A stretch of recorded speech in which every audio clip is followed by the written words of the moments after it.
Welcome to Bright Horizons with Deb. Hi, everybody. Good morning. Bright Horizons, Deb and Jim Chiaffi, and our special guest, Ted Peroulakis. Welcome, Ted. Hello, welcome. Thank you, Thank everybody. you. So nice to have you with us, Ted. I've known My Ted pleasure to for be here. about 10 years. Ted and Elena, his beautiful wife. Oh, And Alexander, their son, he's just a joy to be with. oh, Yes, I love that our name. 7-year-old son is Alexander, is a wonderful ball of joy. We love him. And Nice. That's he's beautiful. into a lot of sports now, which is great. Yes, Yeah. absolutely. He's very involved with baseball and soccer and basketball. I got to burn off all that energy, and I just all I do is drive around from sporting event to sporting event. Sometimes I think I'm like an unreimbursed Uber driver. I just drive around. I admire that, though. I look at the younger generation. I say, oh, my goodness gracious, enjoy your youth. And my goodness, enjoy every moment of it, because the things I still love doing, forget about it today. What can I say? Your reimbursements are in heaven. Oh, thank you. I'm enjoying every moment. It's great. It's a tough job being a parent, but I love it. It's the best. We're very blessed. Amen. That's wonderful to hear. Just want to mention a few birthdays. Today is Carla Alexandra's birthday, dear friend. Oh, Carl Alex, happy birthday. Yes, happy birthday. And Janine Henry on. She's Janine. in the mortgage business. Happy And Joy birthday. Lynette, our dear friend Joy Lynette. Oh, Her Joy. birthday's coming up. Yes. Joy is a joy. Happy birthday, Joy. Love you. And then my cousin Nancy Kuiper is on Wednesday the 20th. So happy Nancy, birthday to all of you. Birthday. Happy birthday. A good friend of mine, Art Samuels, just turned 80 years old. And he's a diamond guy from New York City. He has a place in Jupiter. And we went to his party. It was fabulous. It was a pool party. The guy was 80 years old. He jumped in the pool. He's still living life at 80 years old. So happy birthday, Art. I love it. Is he still in the diamond business?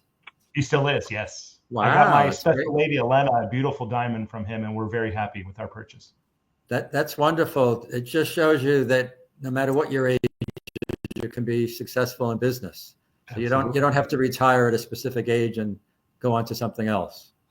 Nice, very nice. I don't know. I didn't display our topic for today, but we're talking about charities, right, Jim? Yes. And Ted, okay. Because whenever I think of Ted, I think of his charitable spirit, beginning with the Red Cross, which you were so involved with for so many years. That's so important. Charity is the act of extending the love and the kindness and unconditional, which is so conscious and it's so very well needed. It's a decision by the heart and without expecting a reward. So thank God we have people like you, Ted. And now I'd like Ted to explain, because he would be available on specific days when there was some type of an incident, either a fire or some natural occurrence. So tell us a little bit about how that worked with you, Ted. Absolutely. So I love volunteering. It's one of my hobbies, in addition to many other things. But my wife, Elena, and I, we are very active in the volunteer community. So we volunteer with a lot of nonprofit boards, and we roll up our sleeves, and we're on the front lines with various different volunteer organizations trying to help people. One of my favorite organizations that I like to volunteer with is the American Red Cross. I've been a volunteer for many, many years, and I had the honor to serve on their board of directors for 9 years. I was the chairman of the board of directors for 3 years, which was a fabulous experience. Yes. But part of that job, I initially started as a disaster action team leader, and I also am a hurricane shelter manager. So this most recent storm that came through Florida, that was Milton. I ended up being one of the shelter managers for out in Okeechobee. And we had about 200 people check in, and I was a lot of people that were evacuating from the Tampa area. The West Coast was going to get hit by Milton, by a very powerful hurricane. And a lot of those folks came over to our shelter in Okeechobee, which is kind of in the middle of the state, right above Lake Okeechobee. So we opened up an elementary school shelter. We had about 200 people check in. And then all of a sudden, all those crazy tornadoes hit. Do you remember that when South Florida? Oh, it was so all those crazy tornadoes. You didn't know where they would hit. It was and terrible. I'll tell you another thing. I think it was every 10 minutes, the phones were beeping. And it was very, very, very nerve-wracking. And I looked at my husband and I said, wow, I don't remember anything like this. And we just did a lot of praying. And it was just, It wasn't So very. how long did you spend in Okeechobee then? We were there 2 nights. Basically, we just get the people out of the immediate danger. Then after Right. that, if they need more lodging, we can point them in the right direction with some of our sister organizations. But we basically, the Red Cross basically just helps people after disaster strikes. So Right. our immediate need was to put them into the school, which was an elementary school, and the school could withstand a Category 5 direct hit from a hurricane. So these things are really built really well. Yeah. You know, they have good windows and really thick walls. So when all those tornadoes decimated Florida in that short window of time, we got a huge rush of people. And we quickly filled up the elementary school full of people. We were putting people everywhere, every different hallway and the cafeteria, gymnasium. Then we've hit capacity. So we ended up opening up the middle school across the street, and we had more people come to that shelter. So it was nice to, give those people a safe haven, because those people, they didn't know whether their homes would be lost or if their home would be flooded or anything like that. And they took all their possessions and they came to our shelter for safety. Thank God for people like you, Ted. That is so wonderful to hear. You're a blessing to us all. Yes. Oh, it was my pleasure. Yeah, I started volunteering when I was a young man, and I love it. There's been numerous scientific studies that show that, people that do volunteer work, they have lower stress levels, and they're generally happier. I'm not a scientist, so I don't know exactly why that is, but I think it's basically you get to see how the other people operate, and you see some tough situations, and maybe it makes you not take things for granted in your own life. And you also take the focus off yourself, which is so important sometimes, and you're focusing on others and helping others. Beautiful. Absolutely. I remember times that we were together, Ted, when you would say, I'm on call. And in fact, the time you went, there was a fire in Riviera Beach you had to assist with. So tell us how that would work when there's a fire like that. Yeah, so one of the volunteer jobs with the American Red Cross, and the American Red Cross is great because they have a lot of different jobs that you could do, from hurricane shelter management to, being on a disaster action team where you actually go out and help people affected by home fires, or they have people that are just clerical. They work in the office, they work on the computer, and they do cases of, we don't call them victims, we call them clients. So they do cases for clients affected by natural disasters to see how we could help them. So there's all kinds of different jobs. One of my favorite jobs is the disaster action team. And with the disaster action team, if somebody's house burns down, the fire department will call the Red Cross and say, hey, these people need assistance. They lost their home. In some cases, unfortunately, they lose everything. All their clothes gets burnt, their medicines get destroyed in the fire. Sometimes, unfortunately, they lose family members, they lose pets. With these fire incidents. So I've been on literally hundreds of these calls during my volunteer work with the Red Cross. And I believe the story that I was telling you about, Jim, was the very notable fire that I went to in Riviera Beach. And I think I witnessed a miracle that night. If you'd like me to explain it to you, it's a fascinating story. Yes, by all means. And how long ago was this? So what happened is I showed up at this house. You always have to go with two volunteers with the Red Cross. So I was there with another volunteer, which was a great guy. His name is Rennie. He's a retired gentleman, and he loves to give back as well. So we showed up at this scene, and this woman tells me this harrowing story of how she was awoken in the middle of the night to a pit bull barking in her face. Oh, wow. And I was like, oh, okay. And she's like, yeah, this my pet pit bull. She has a pet pit bull, this woman in Riviera Beach, and it was barking in her face.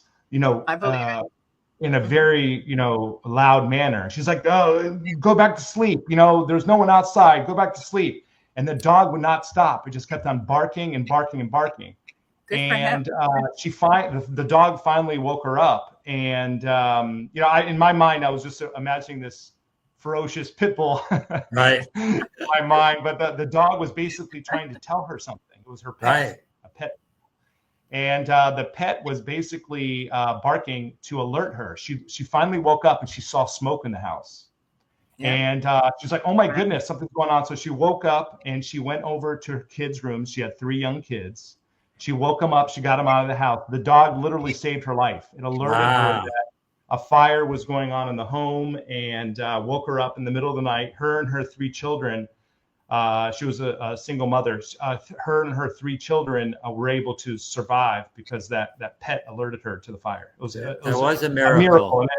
And I love volunteering because you see stuff like that, and you see sometimes truth is more fascinating than fiction. Sometimes it was just amazing to hear about that, and it would turn out to be good news in that particular case. Now, if someone wants to volunteer, who do they contact at the American Red Cross, and how does that work? Probably a good place to start is redcross.org. Okay. That's the national. Okay. Redcross.org. Yes, that's the national website. Basically, everything from the American Red Cross is run out of our Washington, D.C. office. So we have various different chapters. Down here, the chapter that I'm a member of is the Palm Beach and Treasure Coast chapter, which includes 5 counties: Palm Beach, Okeechobee, Indian River, Port St. Lucie, and Martin counties. And so we have a big geographic area locally, but if you're down in Broward, they have a Broward chapter. They have chapters in Miami. Every area in the United States has their own chapter that you could, go and take classes at to learn how to become a volunteer, meet other volunteers. They do a lot of social events where they get together for like holiday potluck dinners and stuff just to get to know each other. I met some great friends in the American Red Cross just volunteering, and they're nice people. I mean, when you're volunteering, if you meet another person that's a volunteer, they're generally a nice person because they're giving their time for free. They're like-minded. They care about other people. Right. It's beautiful. Yeah. Yes. So you meet a lot of great people. When you go onto redcross.org, you can register, and it says become a volunteer. You register. They do have to do a background check. And they have to vet you a little bit because they want good people to volunteer, and of course. And once they do the background check and you're vetted, then you can start taking classes. A lot of the classes are online, and you can take classes for your various jobs. Like, for example, if you wanted to do food service, you would do a bunch of food service classes and volunteer classes to show you how to act as an ambassador for the American Red Cross. So then you could, serve food to disaster victims. Disaster clients, I should say. We call them clients, not victims. We essentially have all kinds of different jobs that you could do. If you're not big into, getting into the field, you could just do a desk job where you're at a computer and you can help people. Like we needed a lot of volunteers recently for all the forest fires that happen across America and the flooding that happened out west. And we needed volunteers just to man the computer, and they got how the volunteer job works is they're sitting at their computer, and some of these jobs can even be done at home in the comfort of your own home. And they just look at the disaster scenes and they see how much we should allocate in terms of resources to help those folks. And the resources could be anything from financial support to cleanup kits to clean up after the storm, to referrals to other partner organizations if they needed more permanent housing or something like that. So it's a great organization. I would highly recommend if you're looking to volunteer. Red Cross is a good place, but there's other great organizations. It just depends on what your passion is. If you like pets, you could volunteer at your local animal shelter, or like the Big Dog Ranch is a nice place where if you're into pets, or there's other organizations. I heard of many wonderful things about the Big Dog Ranch. Absolutely. For sure. And also Tri-County. Tri-County Animal Clinic is fantastic. Yes. They're a great organization. And in fact, from Tri-County, a friend of mine, he got a rescue pet. And it's basically his best friend. He got a little, it looks like a Yorkie Chihuahua mix. And this little guy is adorable. His name's cute. Yeah, they are very cute. Now, just out of curiosity, when you go to that disaster scene, like the Riviera Beach fire, do you have a jacket, a special Red Cross jacket that you wear, or is there something There's identified? a special Red Cross vest. It's a special Red Cross vest that's issued for all volunteers, and it has the Red Cross branding. And I have a little name tag on mine, and there's an identification card that you'll receive as a volunteer with your photo on it to make it. You look very official when you wear the vest. Right. And I seem to remember you were on call certain nights of the week, right? You had your own specific schedule, right? Yes, you can be on call specific nights of the week. You know, I used to do one week a month. Right. So essentially, 1 week out of the month, you were just on call. So if you got a call at 4 o'clock in the morning and said, "Hey, you need to be in Singer Island to help with the condo fire," you got to pack up, go get the Red Cross van, meet your team, and go out there and assess the situation.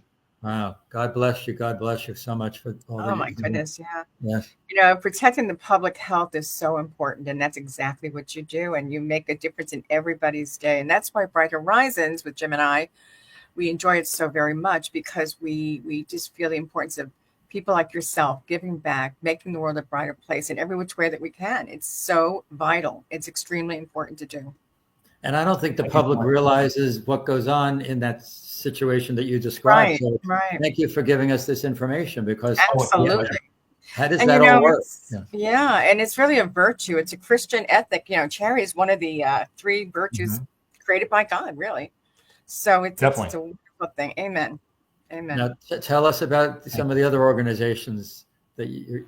In addition to my volunteer work with the Red Cross, I also sit on the board of directors for the Salvation Army. Nice. And I'm also on the board of directors for the Navy League of the United States. I just rotated off the. Tell us about the Salvation Army, because I think a lot of people have heard about it. They see the collection at Christmas time, but they don't really know exactly what they do. So let's. The Salvation Army is absolutely wonderful. Believe it or not, and people don't know this, the Salvation Army is the largest provider of drug and alcohol rehabilitation centers in America. Really? That's so true. I would never known that. Yeah. Yes. Amazing. And we do not charge our clients a single red cent. It's completely free. So if these folks are down on their luck, and a lot of these people are unfortunately homeless. Yes. I did a lot of work with the Homeless Coalition of Palm Beach County too. I was on their board for 6 years. So I'm very passionate about helping the homeless. And a lot of these folks that are homeless, unfortunately, they do have a drug and alcohol addiction. Yeah. You know, some homeless people, they just have a legitimately, bad luck, so to speak. They lost their job, they have some medical issues, and they lost their home. But unfortunately, it seems like I don't know the exact statistics, but it seems like 90% of them are out on the streets and homeless due to chemical addictions with drugs and alcohol. So one thing that they do with the Salvation Army is they try to reach out to these folks and say, "Hey, listen, we will help you get your life turned around. Come in.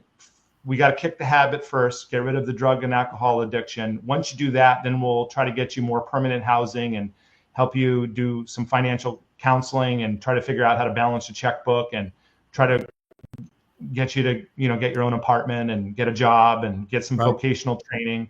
So they're a great organization because they have a lot of success stories. They brought a lot of people in, and the people have made a complete turnaround and reinvented themselves. And a lot of those people go on to do great things, with society and giving back and everything. How does the outreach work? How do they actually approach these people? So the Salvation Army works very closely in Palm Beach County, at least, because that's my little microcosm. But in Palm Beach County, it's a very small community of volunteers that try to help the homeless. So when I was involved with the Homeless Coalition of Palm Beach County, we would work very closely with the Salvation Army, and they helped run some homeless shelters for us. So we have a homeless shelter in Lake Worth that we just opened. We have a homeless shelter in West Palm Beach, right near St. Mary's Hospital, that we help these folks, called the Lewis Center. So we partner with these different organizations. Lord's Place is a big provider of homeless services as well. So we all get together and we communicate. Mm-hmm. So initially, if somebody is homeless and out on the street, there's a 800 number that they could call and talk to a person. And the person basically will assess the situation. And that person usually is affiliated with Palm Beach County, because Palm Beach County, under the leadership of Virginia Baker and James Green, have done a great job of trying to get help for the homeless folks in Palm Beach County. Yes. And basically they come into a database where they say, if they say, hey, listen, I need help, I'm homeless, I need a place to stay, there is a lot of resources in Palm Beach County to try to get those people help.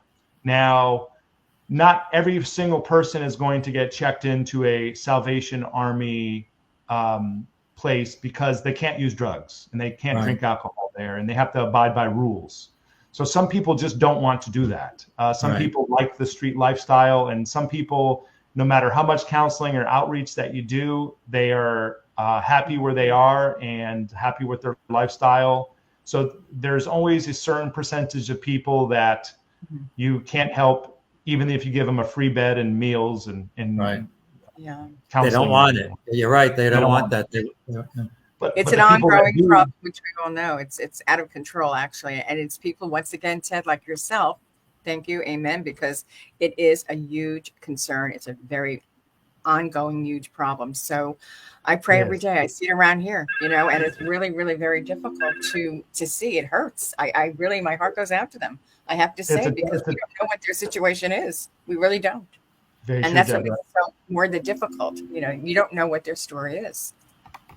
Very true. And it's you don't know what happened in their lives, if they have family. And you have to say, a lot of times I say, like I've even said to Jim, I said, how did they end up? What is their story? I mean, if I could, I'd give to everyone, but you don't know. You have to be very vigilant and know, okay, where to toe the line, I guess. And definitely just pray about it and just go on, and just, again, people like you. So this is so valuable information. It's wonderful that you're on with us. So much. Now, if someone wants to volunteer for the Salvation Army, how do you recommend they contact the Salvation Army? They can go online as well, and just in Google, or I like to use for my search ChatGPT. You can just punch in, how do I volunteer with the Salvation Army? Okay. And they'll give you local resources. We have a chapter right here in West Palm Beach. That's very big, and we love volunteers. We have a ladies auxiliary group, and they do all kinds of wonderful events, but they do a wonderful event over in Palm Beach at the Beach Club. It's a very exclusive Palm Beach Club, which is wonderful. And they have probably a few hundred people that show up. They have a nice silent auction where they have people like donated items, and they bid on it. And they make, in those events, a nice amount of money, and all the proceeds go to helping out the homeless in most cases. Now, the Salvation Army is probably thing that they're most well known for is like the bells out front of Publix that they shake to raise money, but they do a lot of other things as well. In addition to helping with drug and alcohol rehabilitation, we help a lot of veterans. And veterans, unfortunately, sometimes these folks, the veterans, have PTSD, and they have traumatic injuries from combat, and sometimes they end up on the streets and they become homeless. So they have a really good area of the Salvation Army that is specifically helps veterans.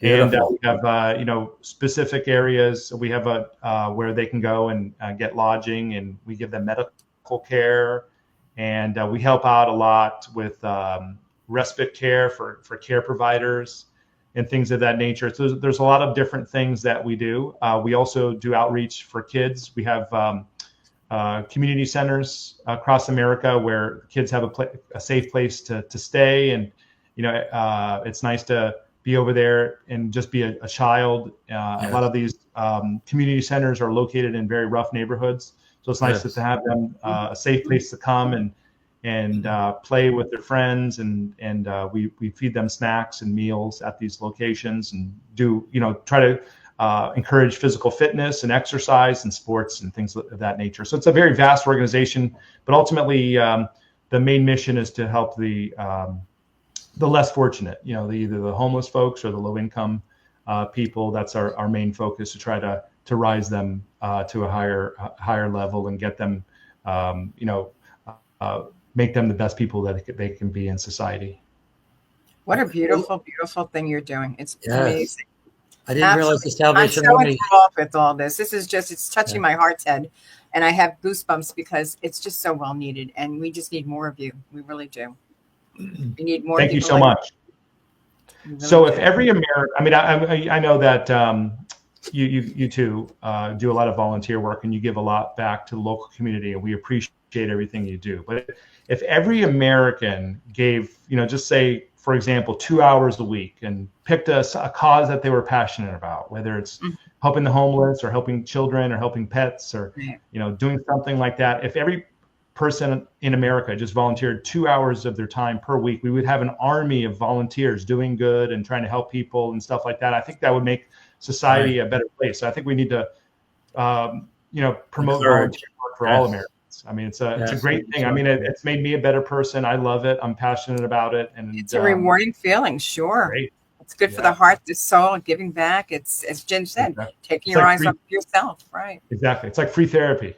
Absolutely. And we need that, boy. I'll tell you. Sure. And it's important to encourage children to be volunteers because you start that at an early age. At a very young age. Absolutely. It becomes part of their lives. Yeah.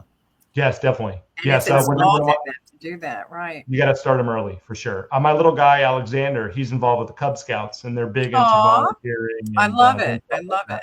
But when he was a young baby, he was a baby model for a Red Cross outfit, and we used it for one of our promotion.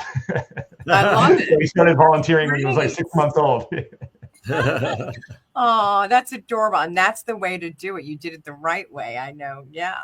And he's going to follow in his parents' footsteps. Yep. Yes. It's just instilled in his mind to do it. Growing up, he'll be a fine gentleman, a young gentleman. He'll make you proud, very proud. His mother and I were trying very hard to. Your examples for him, absolutely, yeah. In him, yes.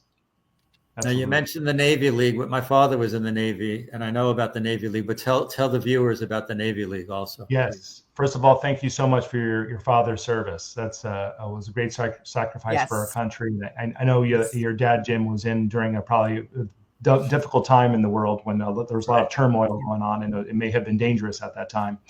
But I love the Navy League of the United States. They support all the sea services. So the sea services are like your Navy, Marine Corps, Merchant Marine, Coast Guard Auxiliary, and they're really big on promoting all the various different youth groups. I'm talking about like junior ROTC, where these kids want to join the military when they get out of high school. We also support the Sea Cadets. The Sea Cadets meet at the Naval Reserve Center over here in West Palm Beach, and they do, Navy type stuff where they learn how to drill and tie knots and be on a boat and stuff like that. And these are wonderful kids. So the kids programs are big. And we also support active duty military. And if one of our military family members falls on bad luck, we will help them out financially. Like we've helped out some homeless vets and stuff like that with the Navy League of the United States. So everything ties together with all my volunteer work. Yes. I love the Navy League. We just did a wonderful barbecue for the Coast Guard station in Riviera Beach. And these guys are great. They're out there every day protecting our people. When the hurricanes came through, they were helping folks that were stranded on boats and stuff like that. They literally have documented evidence that they save lives all the time. I mean, the Coast Guard's wonderful. So we did it. The Navy League hosted a nice barbecue for them, and they really enjoyed that. We're going to have another barbecue coming up for them in February when the weather's nice. So we're excited about that. We present awards to folks in the military. I was just at the Coast Guard Auxiliary meeting the other night, and we presented a nice plaque to the auxiliarists of the quarter. The woman that got the award, she was amazing. She, taught a bunch of kids boating safety courses, and just teaching those safety boating courses probably saves lives because, if you know how to be safe on the water, then it could prevent a terrible injury. So the lady that we presented the award with at the Coast Guard Auxiliary, she was very happy to receive her award. That's another good group too. If you're looking to volunteer, it's that organization. Basically, anybody can volunteer at any age, and you don't have to have any prior military experience or anything like that. And they're looking for people that want to help out support the Coast Guard and, be on boats and, kind of watch inlets and, watch out for, dangerous things happening. And if they see anything dangerous on the water, then they can call it in and bring in the Coast Guard. So that's another group to volunteer with as well, the Coast Guard Auxiliary, which is an organization that we support with the Navy League of the United States. It certainly is all tied together. That's for sure. Wow. A lot of wonderful services and very needed. And sometimes we take things for granted, don't we? You mentioned the Homeless Coalition. Can you just tell us a little bit about that since it's so important in Palm Beach County? Yes. Absolutely. So the Homeless Coalition, basically on one end of the business, we're kind of fundraisers. So they do a gala every year called the Mayor's Ball, and all the top, government people from Palm Beach County show up. Your county commissioners are there, the mayor. We have Congress people that come to these events, and we make a lot of money with that event. We have some good speakers come in. One year we had a gentleman that was unfortunately a drug addict and homeless. He got himself sober, and the gentleman ended up becoming, believe it or not, a representative, a state representative of Florida, and turned his life around and is now an outstanding member of the community. He gave a speech. It was a really good speech at that event. So we make a lot of money with those events. We do a Lewis luncheon as well every year at the Kravis Center. And that raises a lot of money for the homeless folks. So once we get the funds, then we support the Homeless Coalition of Palm Beach County is almost like the umbrella organization for all the homeless groups in the homeless support groups in Palm Beach County. We work very closely with Palm Beach County, Virginia Baker and her staff, James Green. And we support mainly two shelters. One is called the Senator Lewis Center, which is the one that I was talking about earlier, across from St. Mary's Hospital. We have a bunch of beds there, and we help a lot of people. And if you ever wanted to, if it's one of our viewers ever wanted to serve meals to the homeless folks one night, you can actually sponsor a dinner. For example, if you want to serve food to the residents of the shelter, which are people that are trying to recover from homelessness, you can go in there, bring your own food, and feed these people a nice meal, and they're incredibly appreciative. If you come in there and you cook for them and serve them food. Sure. So we have that shelter. We just opened a new shelter in Lake Worth. That's the county gave us some land, and we built a beautiful new facility down in Lake Worth. And we have a bunch of folks in there. Temporarily during COVID, we were occupying the South Florida Fairgrounds facility, which ironically enough used to be the stockade. Right. But it made a wonderful homeless shelter. We did not lock the people in. They could leave at any time, by the way. Yes. But that was a temporary structure that we used until our Lake Worth facility got open. So in addition to that, we support a lot of different organizations through the Homeless Coalition of Palm Beach County. Whoever helps the homeless, we can give them grants anywhere from the Salvation Army to Lord's Place to other organizations. St. Anne's is a big one that helps homeless. They have a soup kitchen that they feed people every day. I have a friend of mine that volunteers with St. Anne's, and if you want to just show up there, they need people serving food, and every single day you have people coming in and you feed them a meal, and they're very appreciative. Wonderful. Well, you're an inspiration to us all, and I wanted the viewers to meet you and know you, because all the joy that you brought to me over the years, I want to extend that to others. Just your magnanimous spirit. It's just beautiful to know you and to be with you. So thank you, Ted. Thank you so much, Jim. Yes, for bringing Ted on this show. I finally get to meet you, and thank you so much. You're a gem. Thank you so much, Deborah. And God bless you for all you do. I'm absolutely honored to be your guest on Bright Horizons show. This is just a wonderful experience, and it was a pleasure to be on the show. And Jim, we love you too. My wife Alana and I, we've known Jim for 10, 15 years, and he's one of our best friends and one of the greatest people on earth. He is. When Jim asked me to be on the show, I was so excited. Well, I know when he said to me that you were appearing on the show with us, I said, oh, wow, that is so exciting, because this is so well needed. It is just extremely well needed. And I was thrilled. I could hardly wait for this morning. So, yes. And I hope our viewers out there, which I know they do, we have a following. And I thank God that we're allowed to do this and able to do it with StreamYard. This Yes, makes it and- convenient for a lot of people. And this way we get the job done and we spread the word and we do the work of God. And that's the most important thing. And what we say is every day we make a difference, you know. Every day we make a difference. Absolutely. That's why we end our show. I don't know if Jim's told you, what a difference a day makes. Yes. And I shake up that tambourine and we just shake it up. We shake it on up, right? I love it. So we're going to sing that song right now, Ted. We are. Okay. And here's how it goes. You're more than welcome to join in, Ted, and all of our wonderful viewers out there. But here we go. What a difference a day makes. With Ted in your little corner. hours. What a difference a day makes. 24 little hours. Brought the sun and the flowers where there used to be rain. What a difference a day makes. Beautiful. And the difference is you, Ted. And you. And you, Deb. You. And all of you. All those viewers. Oh, you better never forget that you all make a difference in all of our lives. And amen. And we're very grateful. I'm very blessed. So I hope everyone's having a wonderful Friday morning, a blessed Friday morning. Stay well. Until next time, what do we always say? Keep your horizons bright. We keep our horizons bright every which way we can. God bless you, Ted. God bless you, Ted Jim. keeps those horizons bright. Thank you, Ted. Absolutely. Absolutely. You keep it going, Ted. Those Yeah. fires Thank you both. burning. Appreciate your We time. appreciate you. Mwah. Have a wonderful day. Talk Thank to you you. soon. Bye-bye. Bye-bye. Thank you.